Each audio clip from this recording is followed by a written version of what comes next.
Hi, Cherice. Thank you so much for being here today. My name is Gar, and I'm going to be interviewing you. Before we begin, can you tell us your name, the book we're going to talk about, and something about yourself? My name is Cherice Tyrhonda Peagler. My book is called Candy Apples.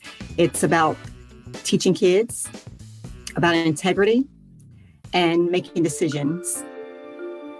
Well, I already like the title of the book, or what the meaning is behind the book.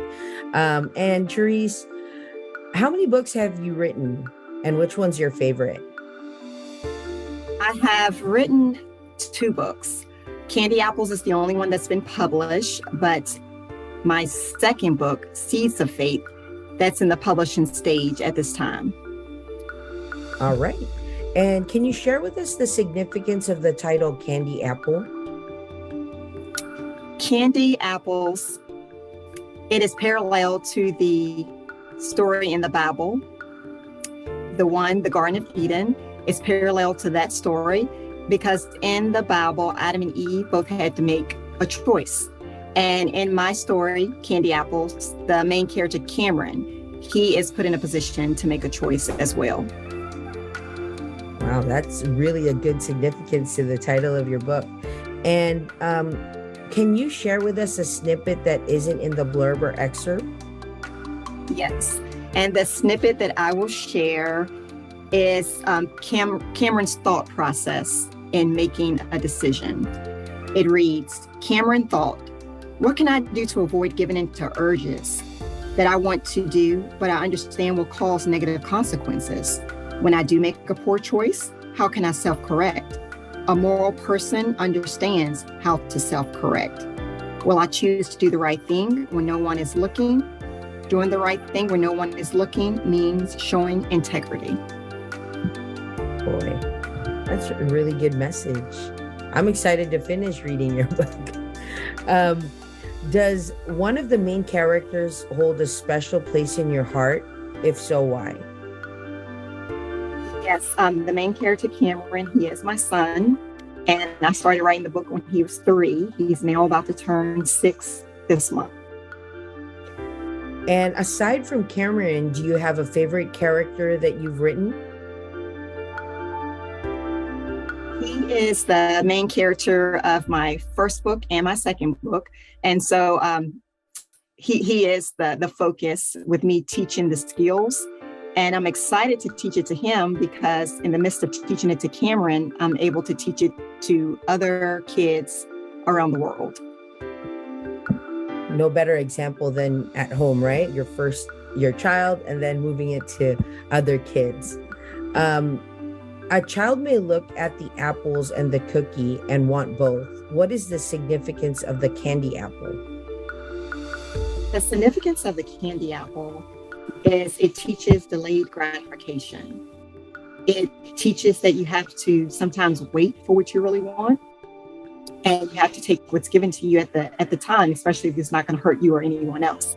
And the cookie is put in place for him to have right now, and he has to wait for the candy apple. I like that. I'm really teaching my daughter right now the significance of delayed gratification, and I think that's something very awesome, right? As a kid, you want to teach them that at an early stage. That way, they understand it more in life later on. What was the inspiration for the story? I have been a mental health counselor since 2004. I worked in the schools for 14 years before I had my son. Well, I worked in schools for about 11. And then I worked in schools for maybe like 3 more years after I had him. And after seeing and working around other kids and having my son, I saw that decision-making is so important in my life and in a child's life. And so I felt like if I could teach them, give them a blueprint on how to make decisions, it will help them in life in general. I totally agree with that. I like where you're going with this. What would you like readers to learn or be reminded of after reading Candy Apples? I would like readers to remember not to get weary of well-doing. Don't give up. Keep going. Be a trustworthy person. And think about your decisions before you make the decision, because it can make or break you. Man, these are really strong messages for someone at an early age, right? I wish it was something that I had learned early on in life, so I didn't have to worry about it now that I'm an adult. So this is really great that you did something like this or created a book that would help people have that blueprint. What's next for Candy Apples?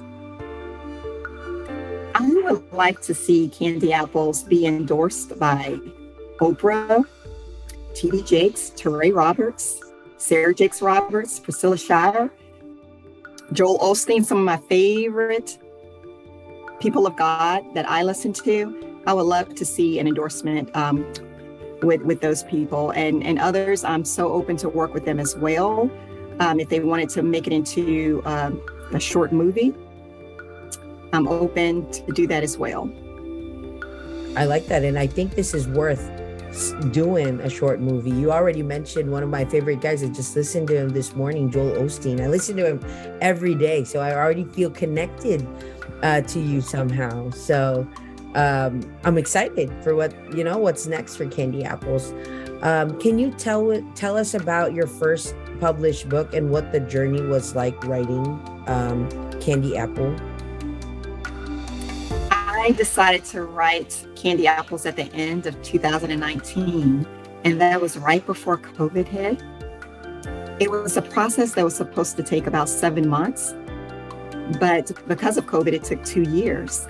And so I was very patient, and it was just a fun process to work with Christian Faith Publishing to create this story.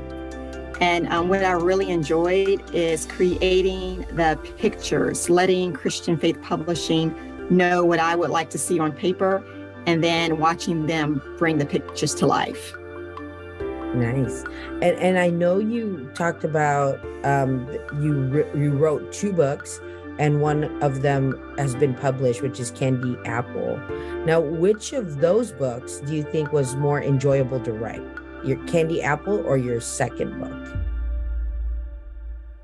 I really enjoyed writing Candy Apples because it gave me a chance to teach and break abstract concepts down for a child. So I really enjoyed that process. Now, my second book that's coming out is called Seeds of Faith. And it has more of a storyline where it teaches a child how to not give up. And just because a certain situation looks a certain way, it doesn't mean that it can't get better. And so it teaches them to keep going and not to give up and still have faith. That's good. Did you always want to be a writer? It's something that I had considered in the past, but I did not know how to pursue it. And so I have a friend who lives in Tennessee right now. She told me that she had connected with Christian Faith Publishing to write a book. And I was like, please tell me all about it. And so once she gave me all the information, I submitted my work and they reviewed it and accepted me. And that was the start of the journey. Well, that's good, right? I mean, we always start somewhere. Everything happens for a reason, and God puts people in our life at certain moments in our life for us to do better or do something good with what we were given. What inspired you to start writing? I saw that there was a need for teaching the concept of integrity and just making wise decisions in general and teaching delayed gratification. And so since I saw that it was a need for kids to start early to learn those characteristics, I thought, if I feel like it's a need and I'm going to be teaching my son, why not share it with the world? So that really encouraged me to write the book. Perfect. And what can we expect from your next book? My next book, you can expect a little puppy is a part of having faith. So he joins Cameron as the main character, and That puppy has one bad leg, and that's the fate that Cameron has to show. He has to show faith in that puppy to strengthen that leg. And how do you handle literary criticism? I handle literary criticism by saying, thank you for that. Thank you for letting me know. Because I really believe that if someone really wants to take part in what I write and grow with me, I welcome that. If someone reads something that it's not for them, I encourage them to go and find something that is good for them and grow in a different way. Yeah. And I think it always helps us improve, right? And do better. And you always learn something regardless of what type of feedback you get. Good feedback or bad feedback or criticism is as good feedback. That's what I believe in. What advice would you give a new writer, someone just starting out? Advice that I would give to a new writer is to find someone who is doing what you are doing, because you can learn by watching that person, and you can encourage each other to keep going and not give up on your dream. That's good. I'm glad you didn't give up on yours. Where can readers purchase your books? Candy Apples can be purchased on Amazon.com, BarnesandNoble.com, and online Target and Walmart. And it's in many different stores, online stores. Thank you. And if they wanted to find out more about you and your books, where would they go? In the book Candy Apples, if you wanted to learn more about me, I did give a thorough description of who I was in the About the Author section. And I also have an interview out with Rick Bratton in This Week in America is the name of the online show. So they can learn more about Candy Apples through those two places. Well, I'm going to look out for that interview. And how's your experience working with Bookmark Alliance?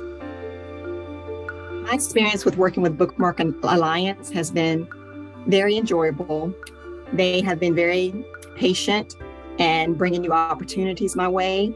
And I didn't expect to have the opportunity to do a author's interview in preparation for the Frankfurt Fair in Germany. But they gave me this opportunity to prepare through the interview to get ready for that fair in Germany. And Candy Apples will be going to that fair in October, this month, October 19th through October 23rd.